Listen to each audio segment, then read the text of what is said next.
Alrighty, good evening, everybody. I hope everyone has had a good Monday. Tonight is open discussion. So we had a poll go out on Friday, and the topic that was voted is victim blaming. So that's what we're going to talk about tonight. So it does come with a trigger warning.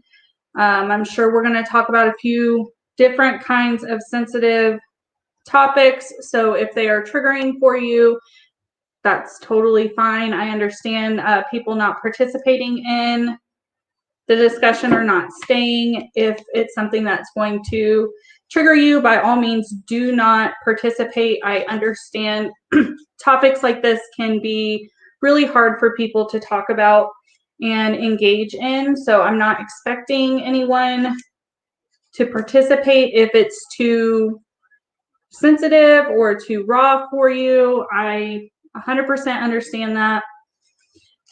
Hey, Rarely Care. Hey, That Amber Chick. Hey, JJ. Hey, Police Wife Life. Hey, Susan. How is everybody doing?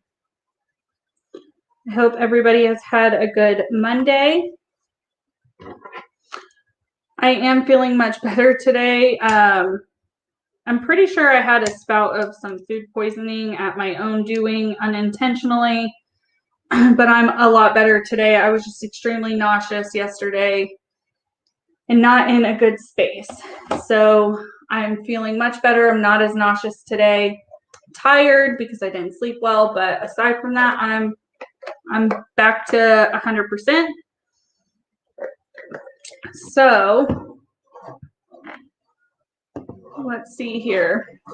I've changed around my setup. So if I'm looking all over the place, it's just me getting used to how everything is set up. Yes, Amber, I hope your dad is doing much better.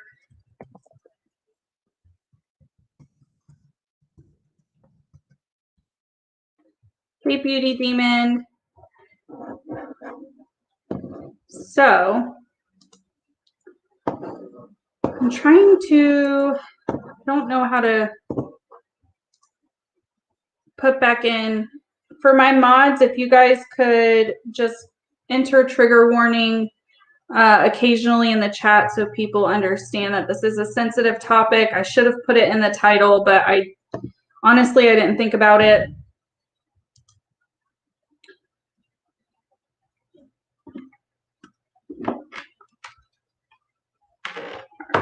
So I'm going to pull up the definition so we can start there. Hey, Cheryl, I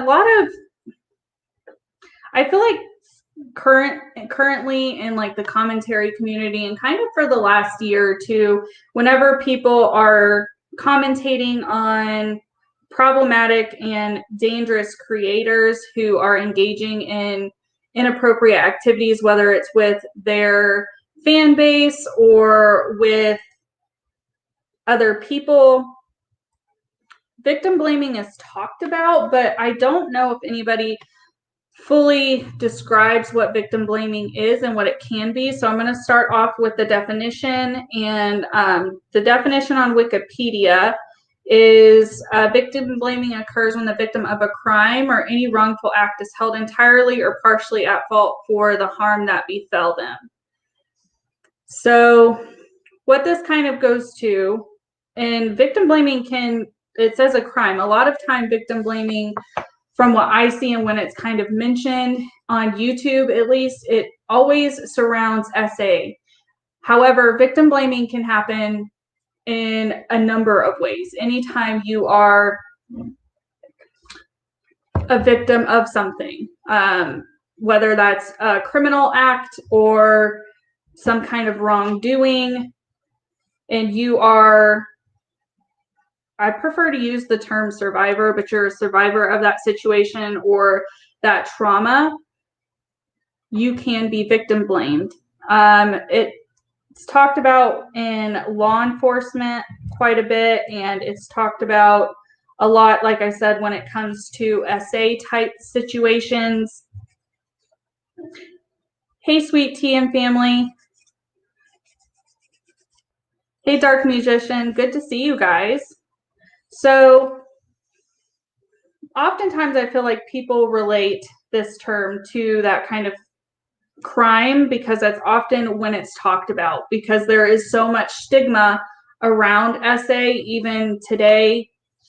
And a lot of it comes from the perpetrator. And sometimes it does come from law enforcement, where the survivor has a hard time wanting to disclose the incident that happened because oftentimes they're afraid of being a survivor of something, and they're afraid of falling into this where people don't believe them or people blame them for whatever action has happened to them, which is not fair. And it's something that a lot of advocates try to work against and educate against law enforcement doing, and providing services for survivors of different crimes to understand that there are probably going to be people in your life who don't understand whatever trauma you have experienced and how to overcome this kind of thing being put onto you. Hey, Amber. Hey, Louise.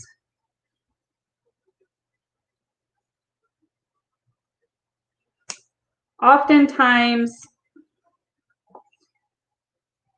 it's just a stigma. It's hard to talk about this for me because although I have experienced trauma and stuff like that, and it has been held against me at times in my life, when people think of this term, they often think of very egregious things. I have been blamed in the past and even bullied in school for not having parents before I was adopted, and people thinking that I had, especially kids who don't understand in school, thinking that there was something wrong with me and blaming me for the reason that my parents weren't around and why I was in foster care. So I kind of have a little bit of experience with this, but not so much so as other people have. And again, I don't expect anybody to tell their story or talk about situations that they have been put in this kind of scenario, but it is something that does need to be talked about and have awareness brought about to be sure that you're not participating in this kind of behavior. More recently, that was my alarm. I've snoozed it.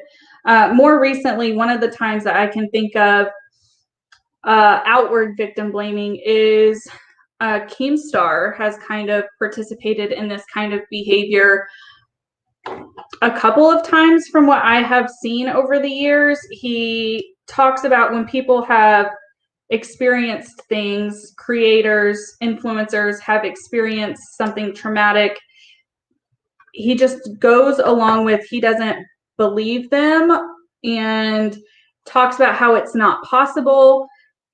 And that is victim blaming behavior. It really is. Especially when you have platforms and you're putting out to however big your audience is that you don't believe these people or these survivors coming forward. It's a dangerous line to tote because depending on your audience, you could have people in your audience who are survivors who are struggling to find resources or not knowing how to go about getting resources, or have had something similar to what they're saying isn't possible, feel that they must have done something wrong. And it's scary when you have large creators engaging in that kind of behavior. Hey, Amy. Hey, E. Hey, it's just chat. Thank you guys for joining.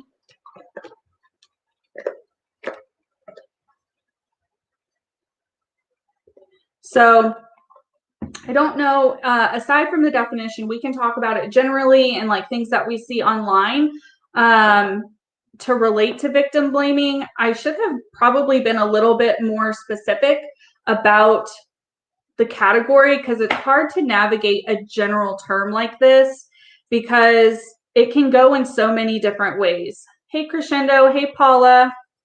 Hey, Claire. Good to see you guys. So you guys let me know in what aspect you guys want to have this conversation. If you want to relate it to stuff we see in mainstream or on YouTube or just in general.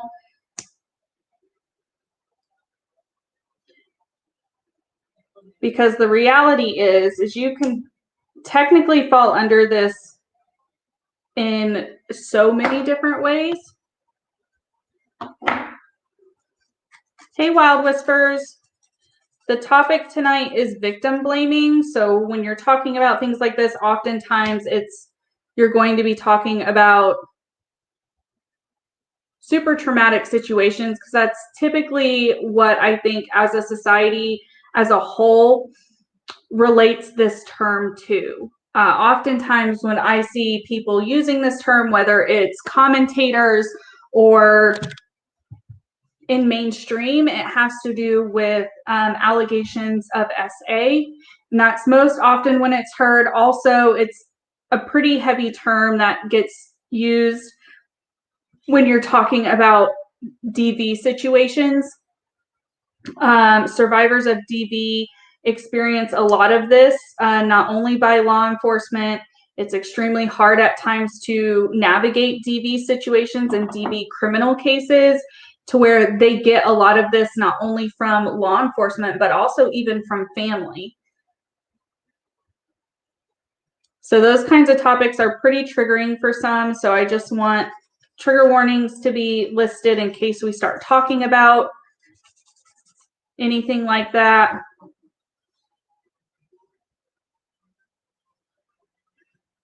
Let's see. Yeah, it does happen a lot. And it's unfortunate. It's a harsh topic to navigate, because without talking about specific scenarios and specific situations, it's hard to really understand what it is unless you are aware of what it is, if that makes any sense.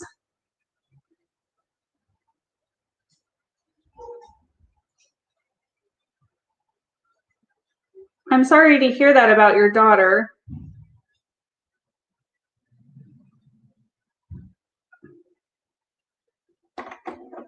You can relate, Meemaw Dragon. Yeah, it is. Depends on what way we want to talk about it. Because in like domestic violence situations, oftentimes this term is thrown around whenever there is, let's see if a good way to explain this. Whenever you have somebody who is maybe the survivor, but there is no physical aspect, so it's hard to build evidence for law enforcement, and they're basing it on either financials and stuff like that. Whenever they're going through the evidence, it can be hard for the survivor to even be a part of it, because they almost feel at times that this is occurring when evidence is being gathered, because of the way that they end up being questioned. I know law enforcement goes through quite a bit of training, and I always think that there could be more training when it comes to these kinds of topics. The problem I have, hey, just Britt, the problem I have is whenever we have super public scenarios like what's going on with James Charles, or what has gone on with cases that other people have talked about, like Davi Vanity. There's always going to be people who question the survivor. And I'm not saying that you have to do some kind of evidence-based work to really have any charges brought forward. But the problem lies when people flat out say there's no way, they don't believe this could happen. And that's just not the case. It very easily falls under this term when people are commentating on super inappropriate situations or behaviors of celebrities, of influencers. And because the commentator maybe doesn't see the evidence for what it is, or doesn't take the survivor's disclosure for what it is, that they end up doing this. it may be unintentional, and at times I think it is a little bit intentional based off of how some creators discuss this stuff. But I don't think anyone would actively, intentionally engage in this kind of talk, because it doesn't look good if you're going to sit there and blame somebody for something that they can't handle. Because oftentimes when this happens, there is a survivor of some kind of situation, meaning they have been wronged in a traumatic way. Most of the time when criminal charges are being brought forward, it's because a criminal act has occurred. Hey, Bambi, good to see you. You are eternally grateful for what has come out lately. I'm not sure what you're referring to, Mima. Can you elaborate? It's done mostly in private. It is. A lot of times victim blaming can happen in scenarios where it's even family and close friends. If you are the victim of something like SA and you are finally disclosing it to close friends or family because you've experienced something traumatic, you're wanting to disclose it, you're wanting to talk about it, and you start to talk about it, and then they start questioning you in a manner of this, saying, oh, what were you wearing? Were you intoxicated? Things like that. That falls under this type of behavior very, very easily. Yes, Jake Paul's accuser blames her for going into his room. I mean, I've seen a lot of people, well, not a lot. I've seen a couple of creators, Keemstar, and I don't watch that channel, so I don't know what his take is. I'll take your word for it. But that's, for that action to happen, it doesn't mean it was, if there's no consent, then it's SA. I don't know what's so hard for people to understand that aspect of any kind of sexual activity, is that there has to be some kind of consent. Even if you're married, there has to be consent given. And if there's not consent given, then you are breaking the law. And if someone discloses that they didn't give consent and some kind of sexual activity happened, and you are saying that it was your fault that that happened to you, that is 100% victim blaming. Your philosophy is to believe the victim, but reserve judgment until the evidence comes out. Absolutely. I agree with that entirely. You know, doing work that I have in the past, that's how you are trained to maneuver situations like that. Is if you get a disclosure, you need to appropriately get the other agencies involved that need to be involved, but you don't call, in my scenario, I would be interviewing children. You're not going to sit there and tell a child who is disclosing anything a liar. You're going to want information around it to make sure you have a full picture of what happened and how things happened. But you have to be careful in how you have these conversations with anyone, even if it's coming from a familial standpoint, that someone is coming to you and disclosing to you for the first time. How you talk during that disclosure is extremely important moving forward for that survivor to ever have justice if they want justice. And that's another part of this thing of victim blaming, is not all victims and survivors want to disclose to law enforcement because of this. They're afraid to press criminal charges because of what comes when you do that, especially if it is dealing with anybody who's an influencer or a celebrity. It's in mainstream media, like what happened. I don't know if I want to go down that hole, but what's happened with celebrities in the past, when there have been survivors coming out saying that they were handled inappropriately or they were essayed in any kind of way, they have the nation at times, if it's hitting mainstream media, talking about them. And there's always going to be questions, because when a survivor typically is going to give a disclosure unless it's to law enforcement or someone they trust with every detail. They're likely not to disclose every detail, which at times can appear to leave holes. And it's not wrong to want all of the details, but in my opinion, it is wrong when you start to go down a path of insinuating that the survivor was asking for it or the survivor deserved what happened to them. That's when you're starting to fall under victim blaming. And in today's society, when people are trying to advocate very strongly and change policies and laws for survivors of any kind of serious, egregious crimes, it's a very fine line that does get crossed.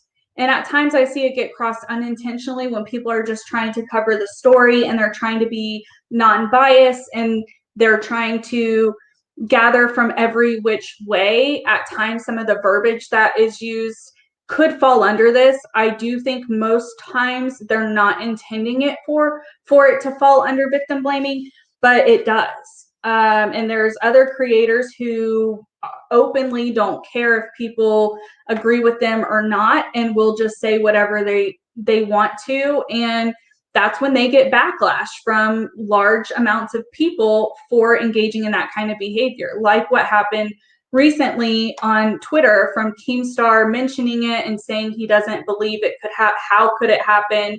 It's not possible for that to happen. And then apparently some other channels have also gone down that same rabbit hole. Yeah, I understand not sticking around, Nikki. I totally get it. Do what's best for you and your mental health. You still haven't told anyone but your therapist.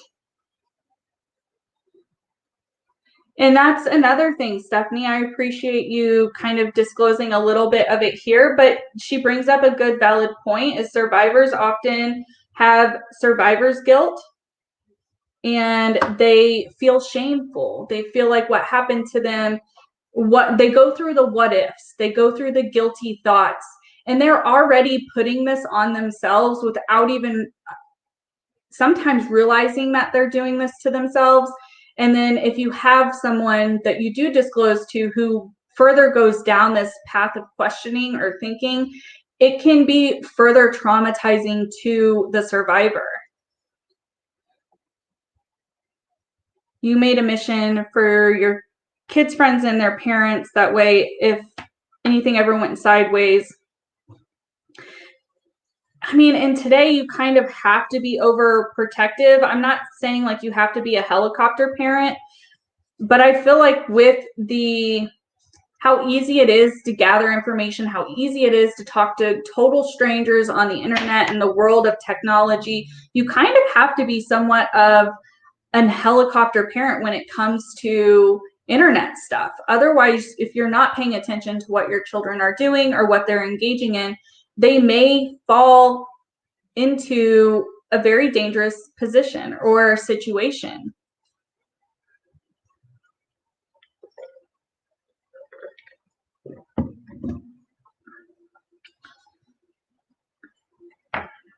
Corey Feldman was laughing out at Hollywood when he came back forward years ago, and now look, I don't know anything about that person. Money can shut people up as well. I mean, you bring up a good point there, Lisa, because if you think about, I can't remember her last name, but the journalist for, is it Insider or what is she, a journalist? Kat, who has done a lot of research and looking into people who who allege that they're survivors of Jeffree Star and being paid off not to talk. And that is true, Crescendo. At times, there are people who, it's unfortunate, but there are people who do lie about situations, even very serious situations like this, which make it hard for real survivors to have this not be a thing.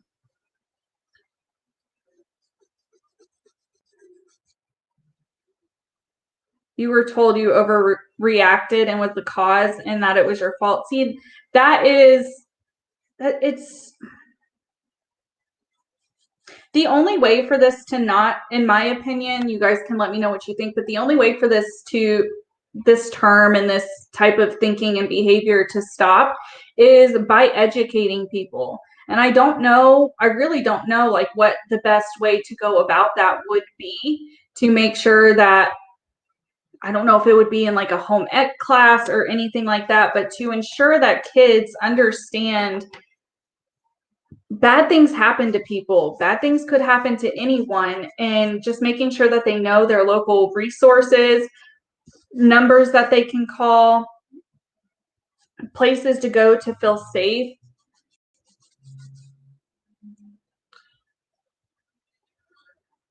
Prison doesn't scare you when it comes to protecting your daughters. Yes, Kat Tinbarge. I don't know if I pronounced that correctly. She is from Insider. Okay. She did an interview with Black Wolf Company. I haven't seen that.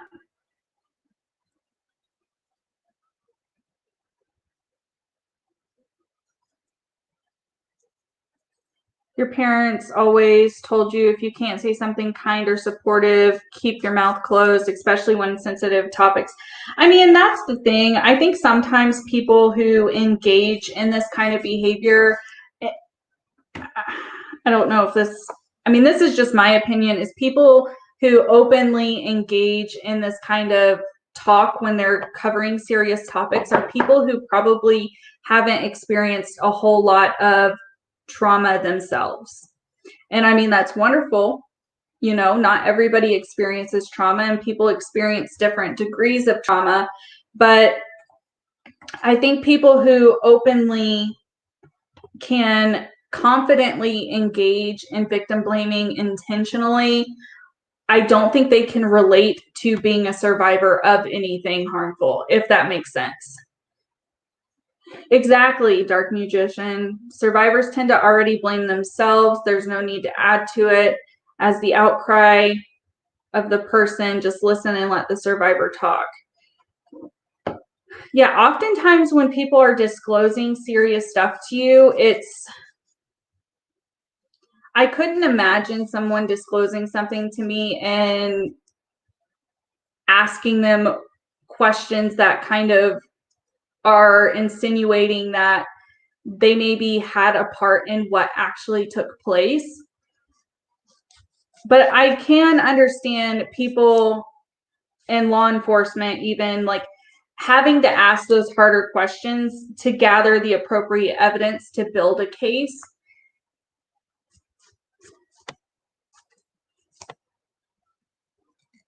You have to talk to your kids and be real with how the real world works. You even pulled up the Megan's Law website and showed them. I mean, when it's appropriate, when your children are at an appropriate age, I don't think there's anything wrong with educating your children and letting them know. You're setting them up for success. You're setting them up to be able to protect themselves, to see red flags, to hopefully prevent themselves from being in a situation, but not all the time. You can be the most educated, most informed, and still end up being a survivor of a situation that's super traumatic. I mean, that's the truth of it. All we can do as a society and as parents is to make sure that you're providing your children with the most up-to-date information and making sure that they know how to protect themselves and try and be preventative in things like this happening. Always the question to me though is like, when is it appropriate to start having certain conversations? When you're super young, you talk to your children about stranger danger and things like that. I guess it's going to depend on the society and like the community that you're a part of, and like the crime rates in your area and what kind of crimes are around, to really be able to gauge when it is appropriate to ensure that they're doing what they can to protect themselves.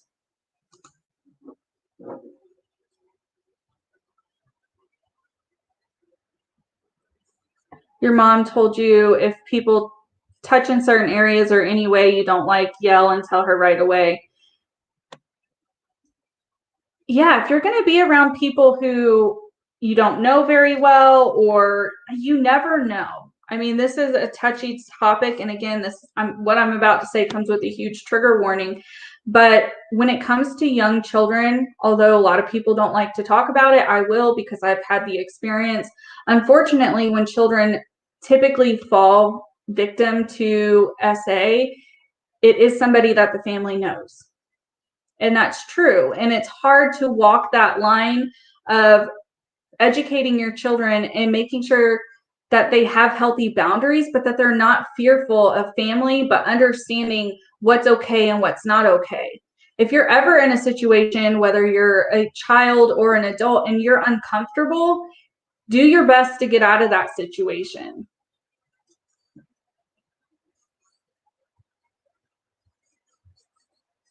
I'm glad you were able to be there for somebody, Dark Magician.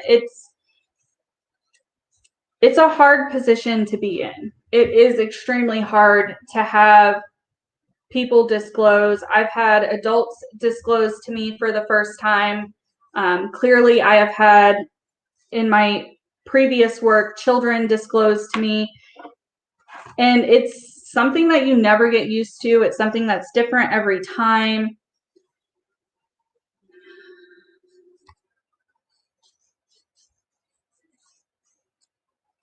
I'm sorry your family was in that kind of position, Joyce. Hey, Miss Vieira, good to see you.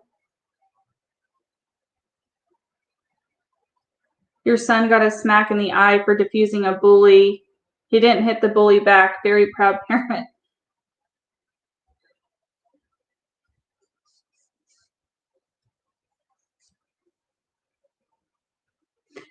Right, please, wife life. The best and appropriate response to someone telling their story is to listen, believe, and tell them it's not their fault.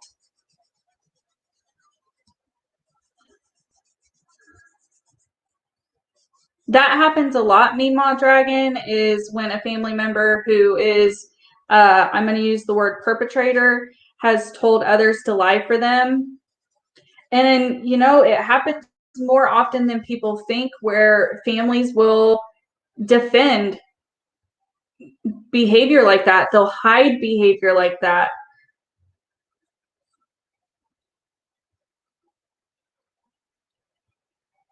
Hey, Melissa, good to see you.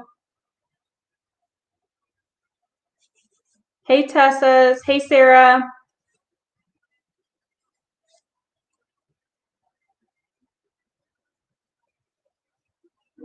Hey, Gingerly, good to see you.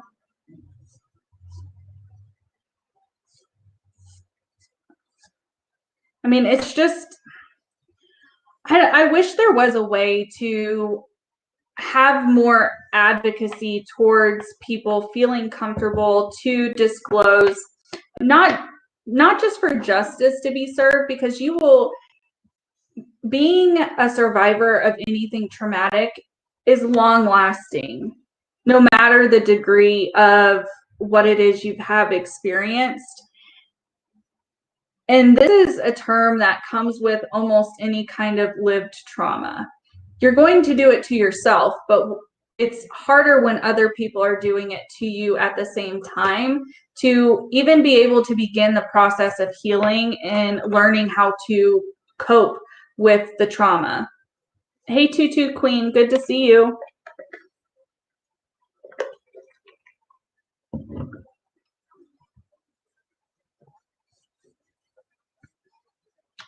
I don't know. So I guess the big question I pose is, what do you guys think, or how do you guys think as society in general can try and lessen the stigma and lessen the use of victim blaming in today's world? Hey, Joe, good to see you.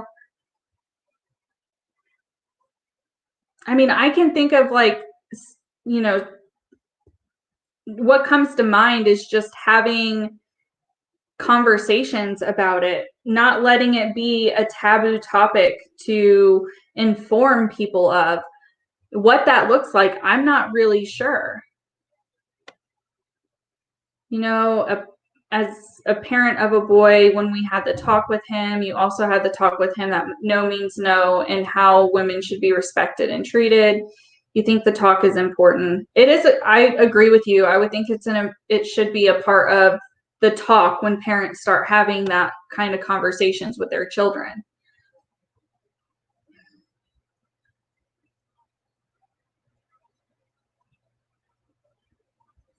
People need to change the stigma and help the survivor feel more comfortable. I agree. And I think, as in general, I believe like over the last couple of years, society has definitely moved in that direction. I think it can be harmful though when it comes to people just not knowing and not understanding and talking about stuff like this, if that makes sense. Like, if it's public, it's open for discussion, especially from like commentary channels and mainstream media. I just would hope that people who do talk about sensitive stuff like this are taking into account how they're talking about it, how they're relaying the story, and making sure that they are not engaging in this.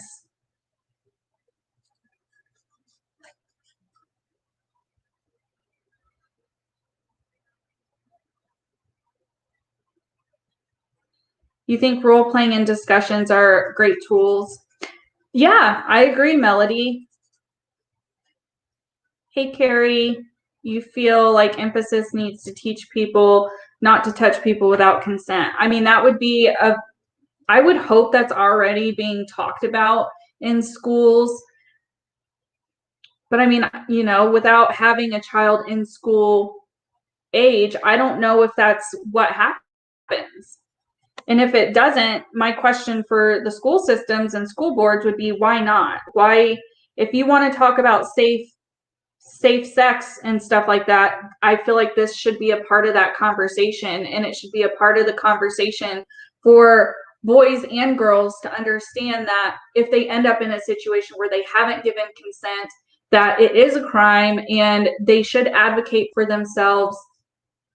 And there's always that time period where survivors just are still trying to understand what happened.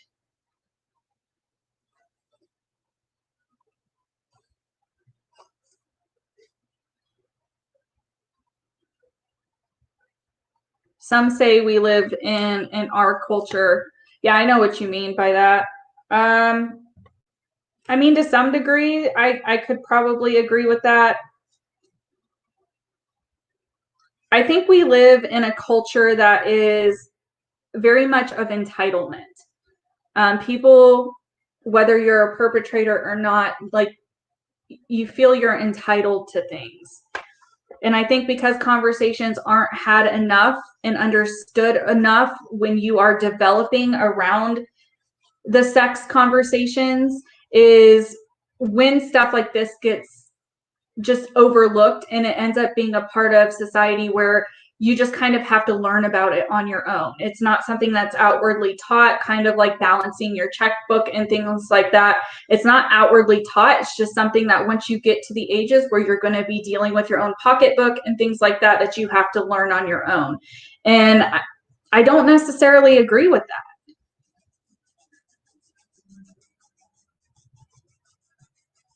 It is up to, and I mean, at the end of the day, being a parent, it does fall on it's the parent's responsibility. We can't expect schools to teach our children everything.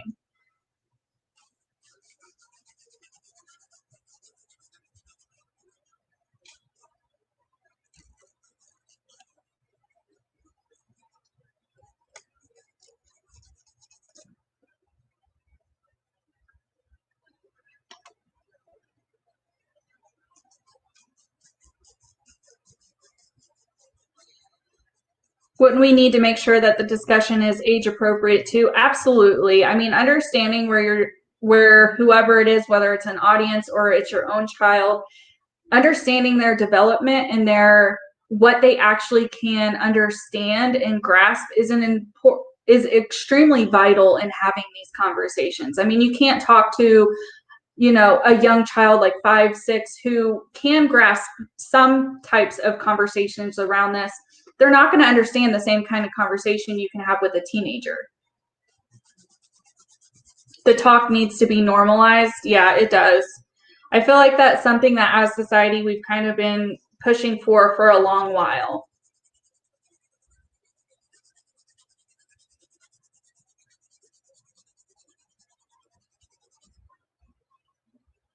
Sorry, I'm filing off my nails while we chat.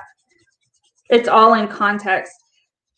I think any kind of conversation about serious topics like this is about context. It's about knowing your audience, knowing where they're at, making sure it's at an appropriate point for the audience to be able to actually absorb what you're saying and understand what you're saying to put it into action.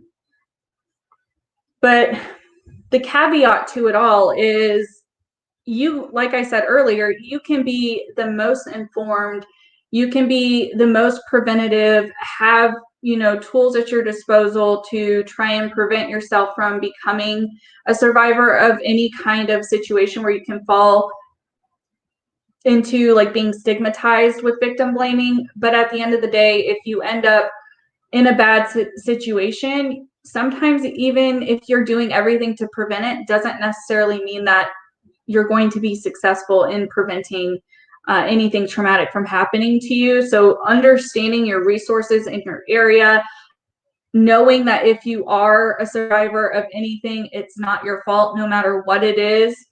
I mean, you don't blame people who have their wallets stolen from their vehicles because a thief broke into your car overnight.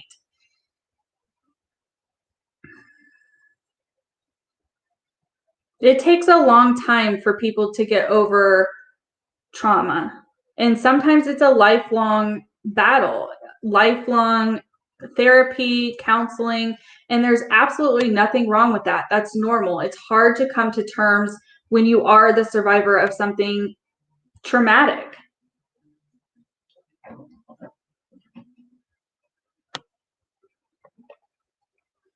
Hey, Karma Kid.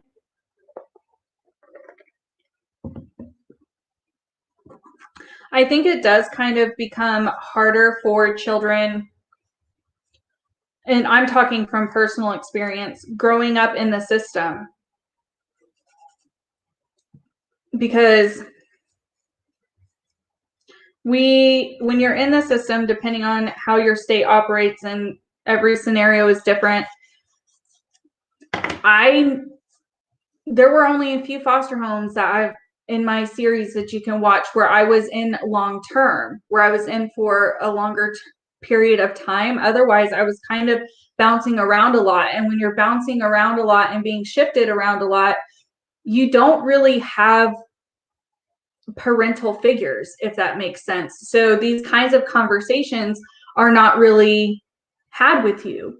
And unfortunately, that is why children who are in the system end up being, and I don't mean this to be triggering, but from my experience, knowing people who have had the same experience or similar experiences and working in this kind of atmosphere, it's why children who are in the system or who have been in the system for any long periods of time can be targeted by predators because they already know that they maybe don't have a support system, or their support system may be lacking.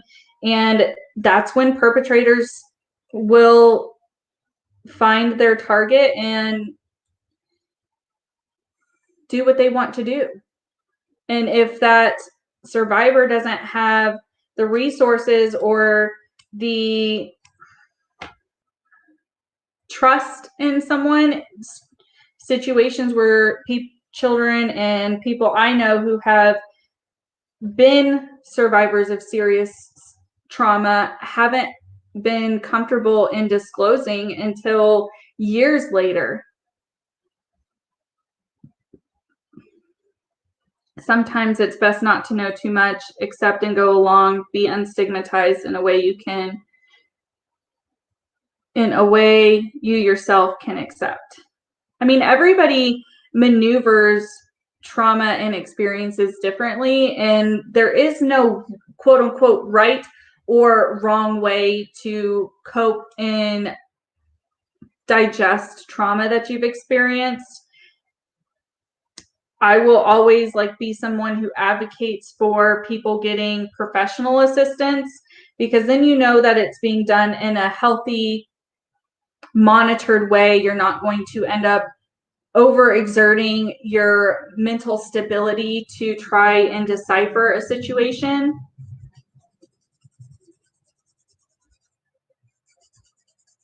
Yeah, Lisa, unfortunately, I know, years ago, it was something that you didn't talk about. You never really disclosed if you were a victim of things. But even today, there's stuff that families don't want to talk about. There's families that I have worked with before that had an inkling or were actually aware of inappropriate things, whether it's SA or DV happening, but to save the family name, they hide it. They cover it. They cover for the perpetrator. It still happens all the time. Victim blaming is rooted in our society because everyone is so misogynistic in a patriarchal society. We have to actively unlearn it. I 100% agree with that statement, Beauty Demon.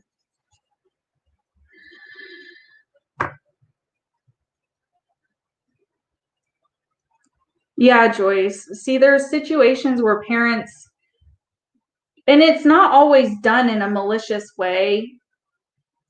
At times, is it done maliciously to keep it out of the light? Yeah, but sometimes parents hide situations that maybe their children are experiencing from the other parent due to fear of that other parent's reaction.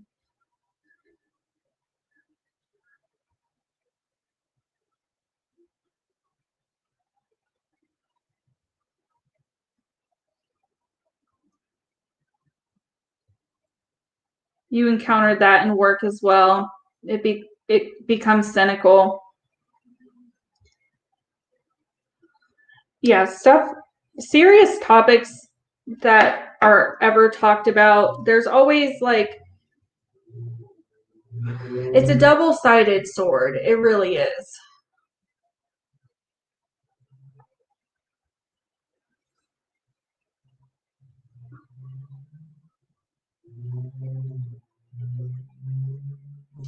Yeah, Amber, and what you're talking about is something that I think not a lot, but I think is a conversation that happens oftentimes when you hear about this kind of term and people engaging in victim blaming. It's scenarios of people being at a party and being under the influence.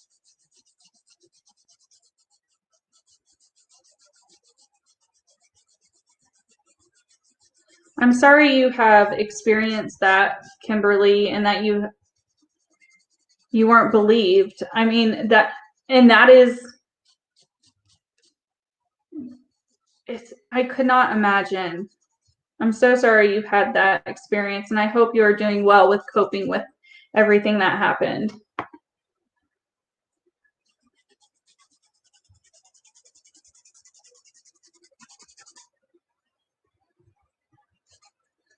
I know somebody, and I don't want to tell anyone's story. I've said that before without permission, but I have had a family member who has really struggled with victim blaming in the last couple of years about a traumatic experience that they had.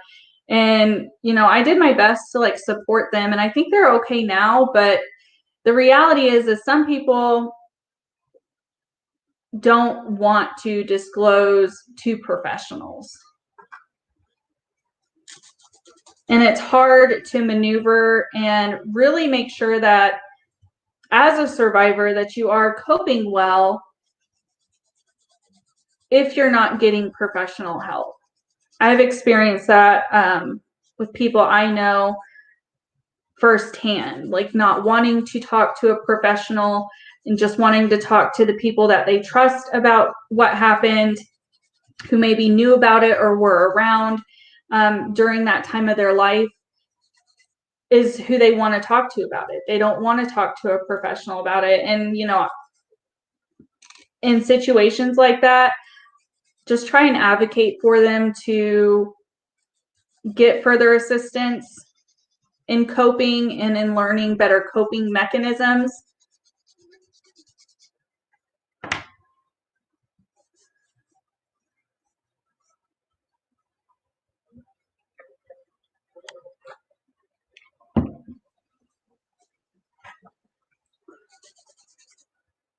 And I've said before, I don't think I've said it in this live yet, but if you are a survivor of anything, if you're struggling with any kind of situation, mental health, being a survivor, anything like that, there's always resources in your area.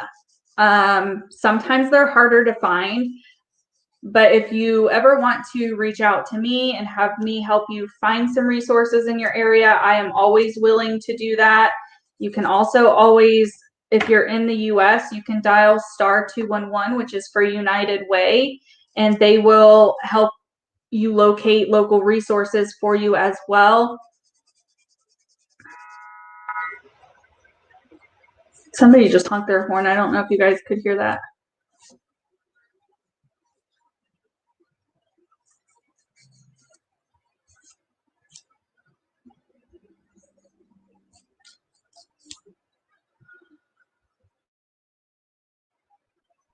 Some people do work through their scenarios by talk therapy. Other people, some people don't want to talk about it.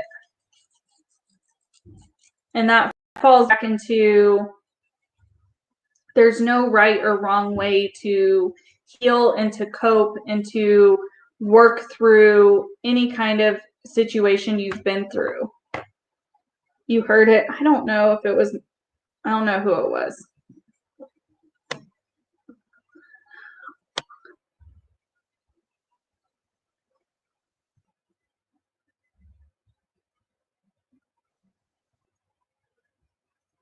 Yeah, really care. I mean, there's people who engage in victim blaming without even understanding or knowing what it is.